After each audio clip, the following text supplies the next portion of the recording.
Hi, everybody, and a very pleasant good evening to you wherever you may be. Lucky Strikes blowing smoke rings at you from the studios of Comfortably Zoned Radio. And it's time for Dodgers baseball, a tale of two cities from Brooklyn to Los Angeles. We hope you'll have a cold shaver or two during the broadcast. I'm your host, Peter Trunk, and my co-host is Ronny Rabinovitz. Ron, how are you today? Good, Peter. How are you doing? Good to talk to you. I'm doing fine. I am. We have a live show tonight. Actually, our two guests are in Dodger Stadium as I speak, and they're going to be being interviewed, and they're going to talk to us, and they're going to tell us all about their shenanigans out there on the left coast, out there in La La Land, and they include Jim Denny and Mark Gent. Gentlemen, welcome to the show. Jimmy, thank you. I appreciate it. Glad to be here. All right. I would like to start off by asking Mark Gent exactly what his idea was, when it was born, and how he went about doing what he's doing. Go ahead, Mark. Yeah. Hey, thanks, Peter. I would say that I was talking to my good friend Patrick Cameron earlier today about the origins of this idea of meeting as many of the living Brooklyn Dodgers as possible. I mean, I'd say the origins of the idea were probably 10 years ago when I first read Carl Erskine's book, What I Learned from Jackie Robinson. Read that book and some others of Mr. Erskine's and found all about him and found out he lived in Anderson, Indiana. Later a few months later, I was going to a wedding up in Michigan, and I passed Anderson, Indiana, and I told my wife, hey, that's the home of Carl Erskine. I would love to drive up here and meet him one day. And that was in December of 2007, and I didn't really do anything about meeting him at that time, and I wouldn't even say the idea came to me at that time. But fast forward probably 5 or 6 years, I was in Cincinnati at a ball game, a Dodgers-Reds game, and I just randomly happened to run into Carl Erskine as he was coming back to his seat with his handful of Coke and nachos. And that's the first time I ever met him, and I was so in awe. It was like I knew I had met somebody special. I looked up, and I saw this older gentleman with, slick white hair walking towards me, and he had a 50th anniversary Dodger alumni, and I looked at him right away. I said, Patrick, that is Carl Erskine. And I was just so excited. So I met him, introduced myself, gave him the idea of, hey, I'd love to come have breakfast or lunch with you one day. And anyway, that was kind of the beginning of the quest, you might say, of okay, how many of these guys could I actually meet?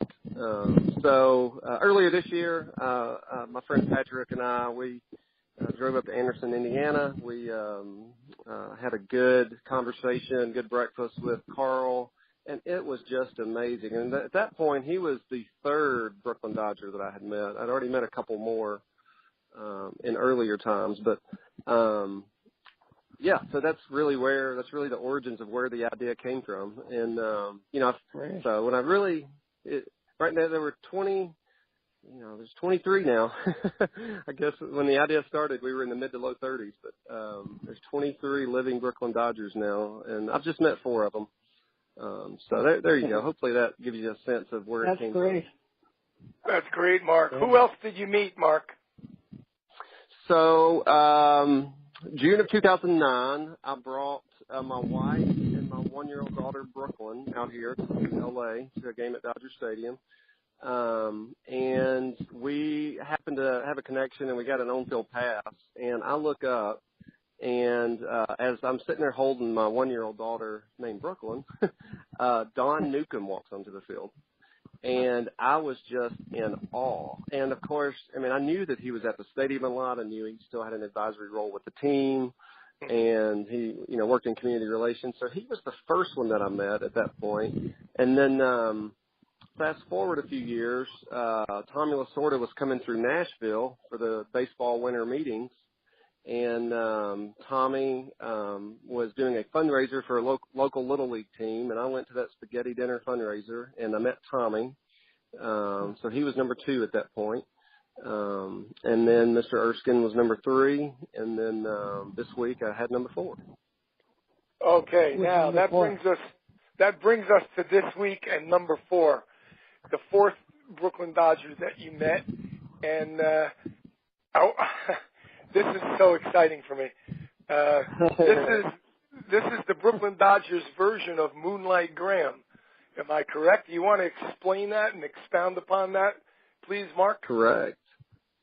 Yeah. So on this list of the 23 living Brooklyn Dodgers, me and some buddies are out here in California doing this Epic West trip. We're hitting ballparks in San Fran and Oakland and LA and San Diego. And I knew that there were 3 on the list of 23 that lived in California. And earlier, about a week ago, I started looking through the list and seeing where they lived, and saw that Chris Hoey lived up in the Bay Area. And Chris Hoey is a very obscure name in Brooklyn Dodger history, and many, even hardcore Brooklyn Dodger fans, will not know that name. Chris Hoey played 1 game for the Brooklyn Dodgers in October of 1943, the last game of the season, which also happened to be his 18th birthday. And he came in relief in the 2nd inning, the final day of the season. I can give you his whole story if you want it, but absolutely. He had graduated high school that spring and played some CYO ball, travel ball that summer, and was signed by the Dodgers for $5,000. And he got to be with the team around September 3rd, I think September 2nd, September 3rd of 43. He started traveling with the team, and he was on the roster. Never played in the minor leagues. And fast forward a month later, the last game of the season, Whitlow Wyatt was the starting pitcher, and he pitched 1 inning and complained about having some leg and hip issues. And that's when Leo DeRocher went to the bullpen, and he went to the 18-year-old hard-throwing rookie who was from New York to come in and pitch. And Chris Hoey went on to pitch 7 innings against Johnny Vandermeer of the Reds. Even though he wasn't a starting pitcher, it kind of looks like he pitched 7 innings, gave up 5 hits, 0 strikeouts, and walked, which I believe is a major league record for somebody to pitch 7 innings, walk 10, and strike out 0. A dubious record. But did he give out, how many runs did he give up? I believe he gave up 5 runs. He gave up 5 hits, and as he kept telling me yesterday, hey, I give up as many hits as Vandermeer did, and which is a true statement. He just also walked 10 guys. So.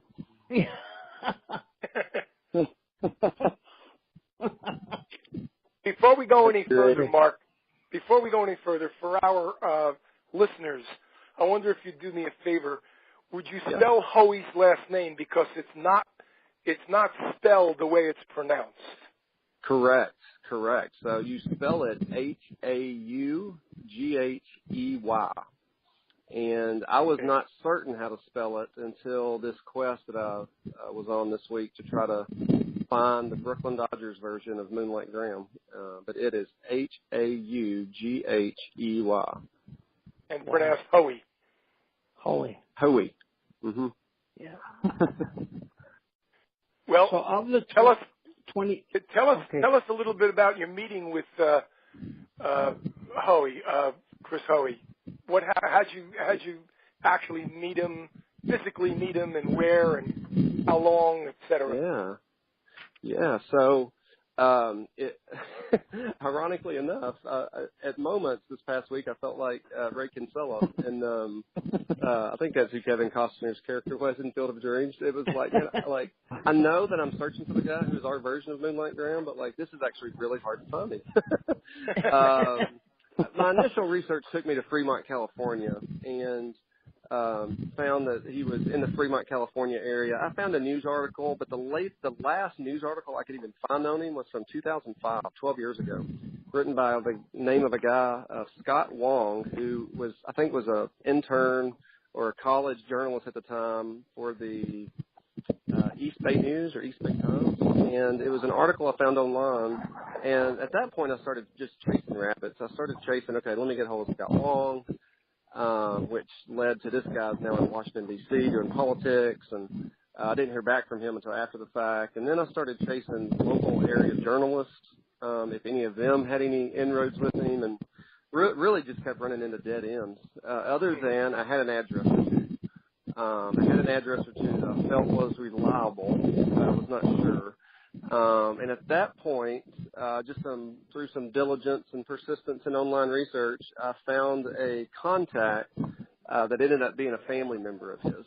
And this family member had not talked to him in several years, and was actually unsure if he was still alive or not. And I assured them that he was, because he was on my list.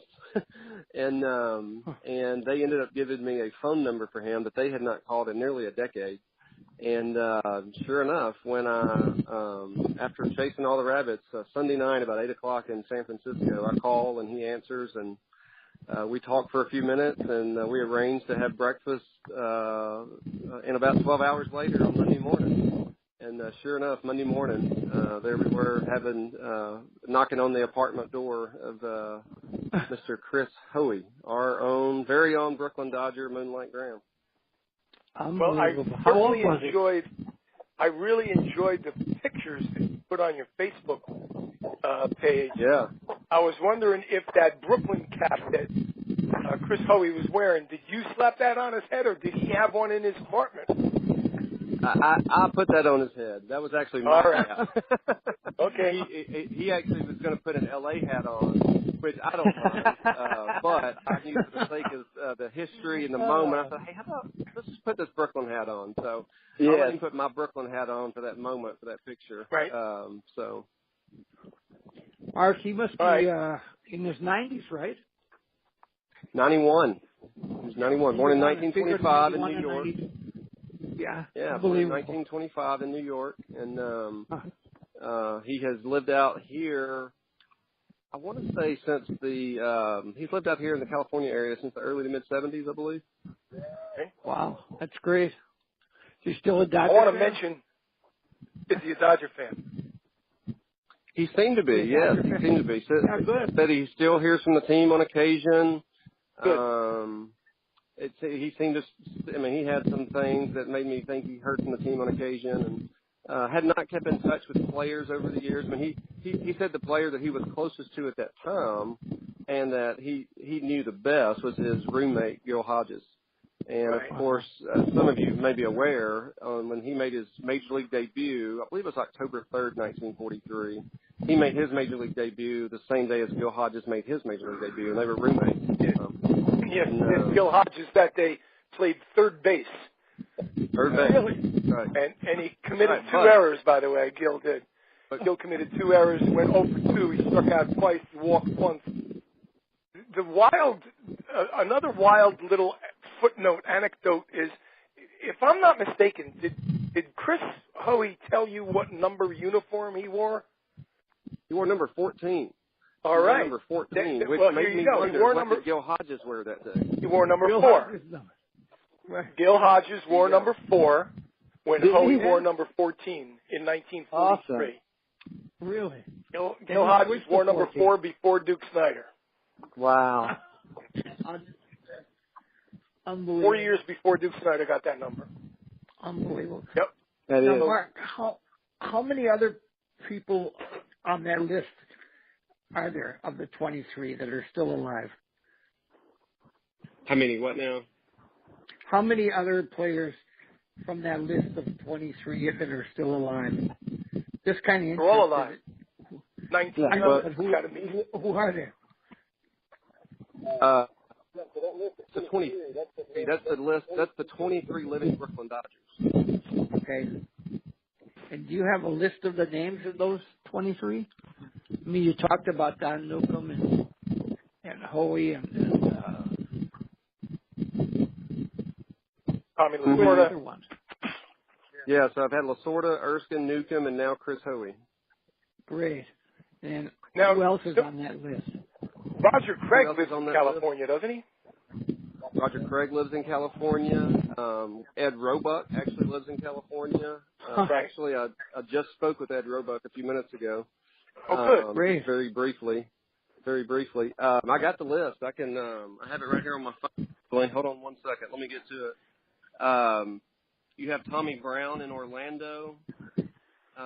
Tommy Brown, youngest player in Major League history to hit a home run, shortstop, when Pee Wee Reese was at war. Let's see, my list is coming up here. Okay.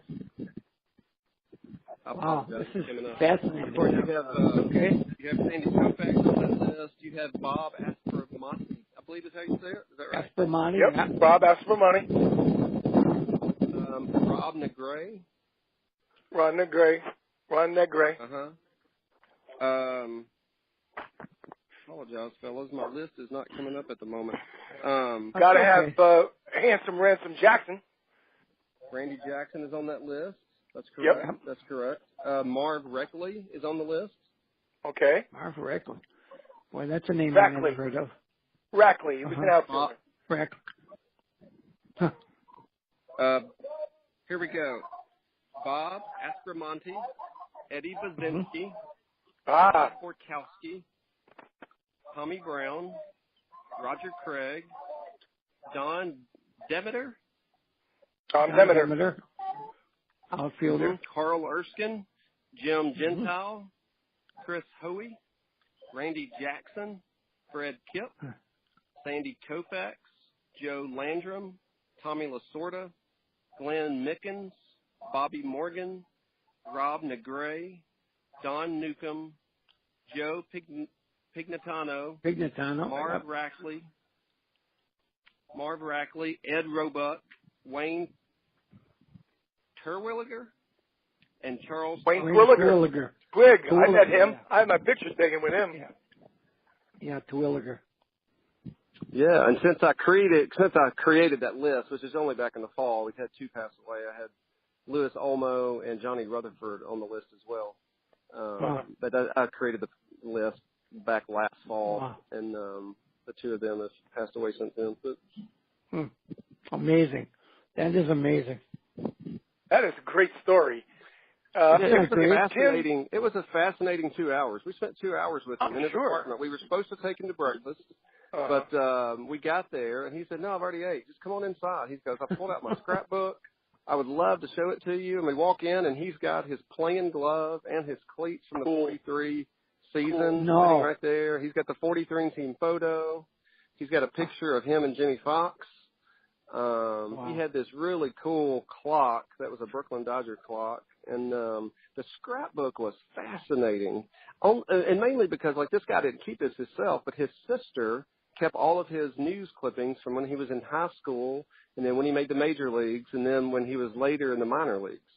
And just a fascinating scrapbook of history to be able to see that. And then he had a stack of fan mail that had accumulated over weeks or months, and he had that right there, and he let us flip through that as well. Wow, that is fabulous. That's a great story. Great story. Jim Denny still there? Jim? Yes, I am. All right, Jim. Now I want to hear your story. I want to hear all about your birthday present and how surprised you were, or if that was fake. Were you really surprised? And tell us your story on flying out to L.A., et cetera, et cetera. Go ahead, Jim. Well, it started I want to say maybe a couple months ago. I can't remember how long ago it was, but Mark had gave me the opportunity to join these guys on their West Coast trip here, and I turned them down because they were going to be gone for, I got that lawn business and a couple of kids at home. I had originally just told him I couldn't make it, and I appreciate him asking me. Well, then I told you guys, I believe the last time we talked, that I was planning on trying to get to the September 24th home game here in L.A., the one that Carl Erskine was invited to, the fan appreciation day and Tommy Lasorda 90th birthday celebration, which really isn't even out in the public, I don't think. So that was my plans to go to that game and to bring a birthday card from Carl because he can't make it. His back is just not letting him right now. So on my birthday, I'm asking Mark. Telling Mark, hey, you want to go to this game with me in September? It's a fan appreciation day, and he was kind of holding me off to give me an answer for a couple of days. Because I find out later he was in on my surprise for my birthday. And, so it's my birthday, and I had to do some mowing. So I finally got home kind of late. I get there, and the kids are waiting on me to get home from work. A big blue box that says, "What will it be?" And the B was just a Brooklyn B. Yeah. And when people first saw this, it was kind of a reveal. Open the box opens, the balloons come out. People thought I was having a boy. And that's not the case. There's just a little percentage of everybody that asked me about that.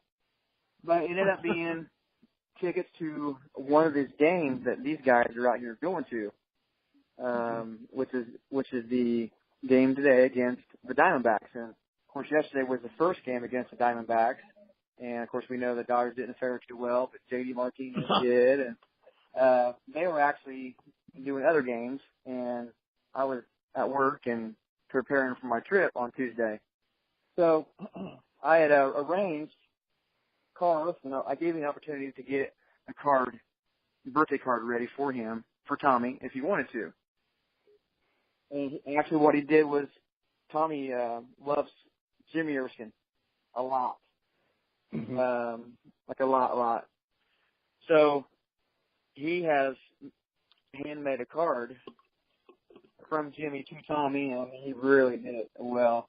He kind of drew an orange on a ball, and he wrote 90 miles per hour for his 90th birthday. And there was a picture of Jimmy finishing first in a race when he was probably early 20s, and he's 57 now.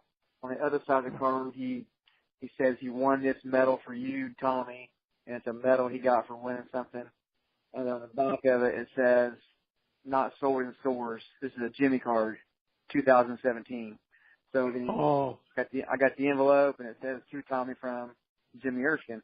And I'm hoping to get the opportunity today to see Tommy and give that to him.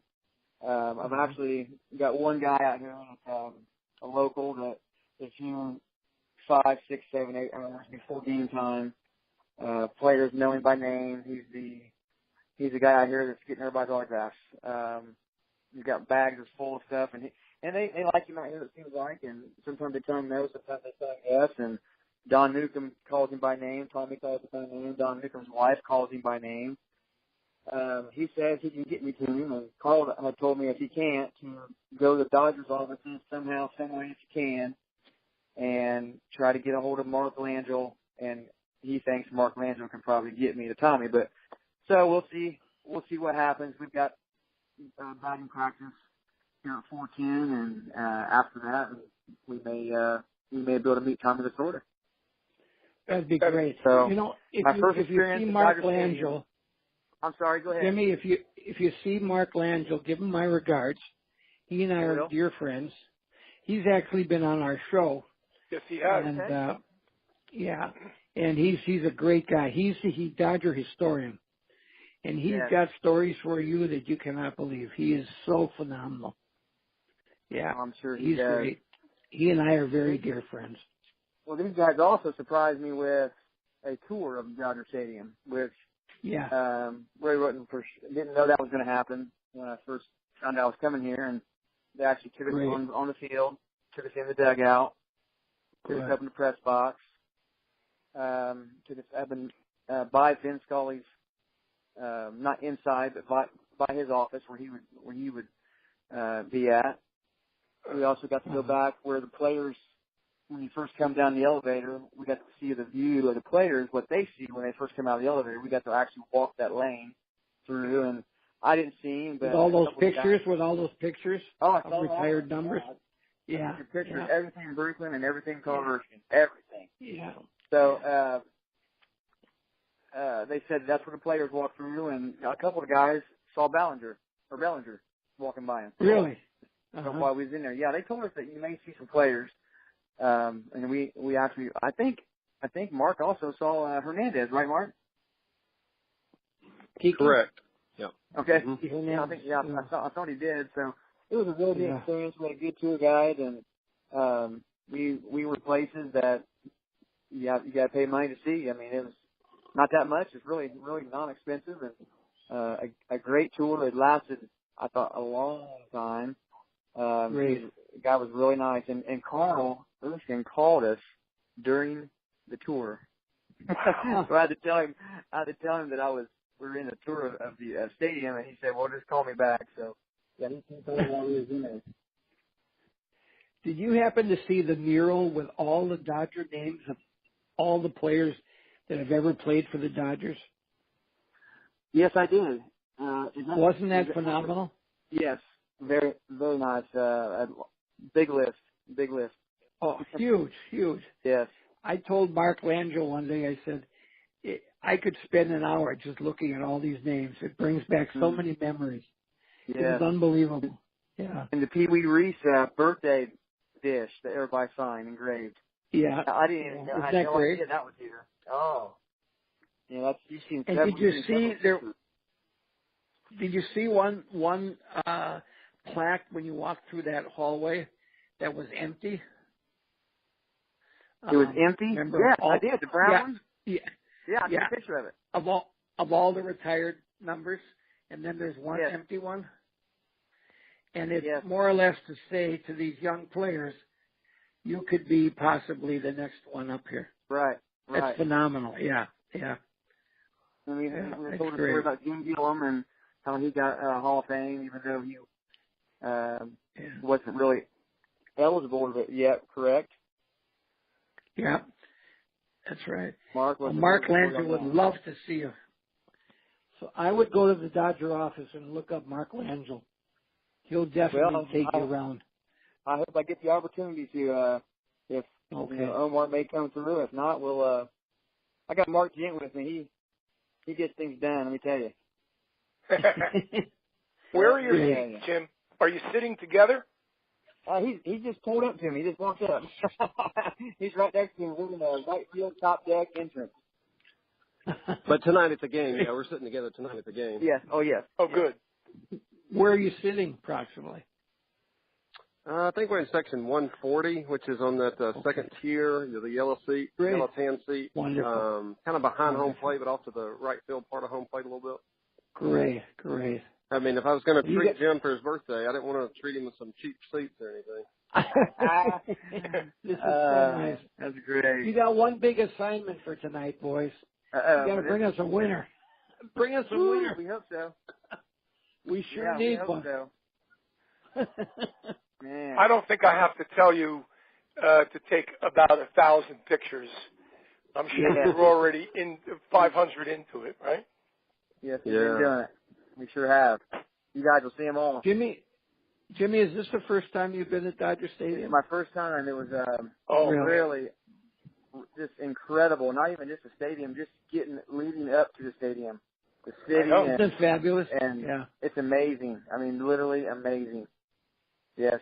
Absolutely. And we are parked up here right on top, right next to the top deck where probably not too many people get a chance to even park there unless you come here way, way early. And it's really neat. Really neat. That's great. That's wonderful. This is quite a story, I'll tell you. Yeah. Well, listen, I know you guys are hot to trot. You got passes for early batting practice, etc. I'll bid you a fond adieu. Listen, have a great time. Stay safe. Take 1,000,000 pictures. Enjoy it. Burn it into your memory because who knows if you're ever going to get back there. And enjoy the hell out of it. And remember that there's a lot of old guys like me and Ronnie going to be watching, and we're going to be hoping that you have the time of your life. I hope you do too.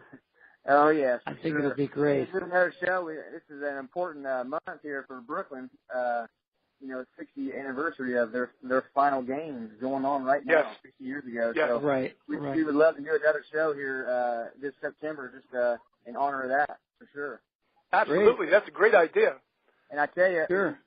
What we should do is get Ransom Jackson on there. He's ready, and if we could try to get him right around the time he hits that last home run, he is down. He's down. He's ready to talk. I'm telling you, he is. Sure he is. He is. He's ready. He told us before we hung up. He told us to call him back.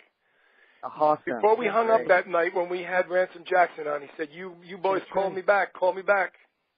Absolutely. That's great. He was great. Great. Yeah. Yeah, he was phenomenal. Phenomenal. He was well. a great story. Mark Gent and Jim Denny out in Los Angeles at Dodger Stadium on the scene live. Very exciting. Very, very exciting. I want to thank my partner. I was with you guys. Yeah, me too. I want to thank my partner, Ron Rabinovitz. Thank you. All the people that are listening, enjoy yourself and have a good night. And you two boys stay safe. Thank you very much. Thank you, Peter. Thank you, Ronny. Have a great time. Bye-bye. Go Dodgers. Bye-bye. Bye-bye. See you.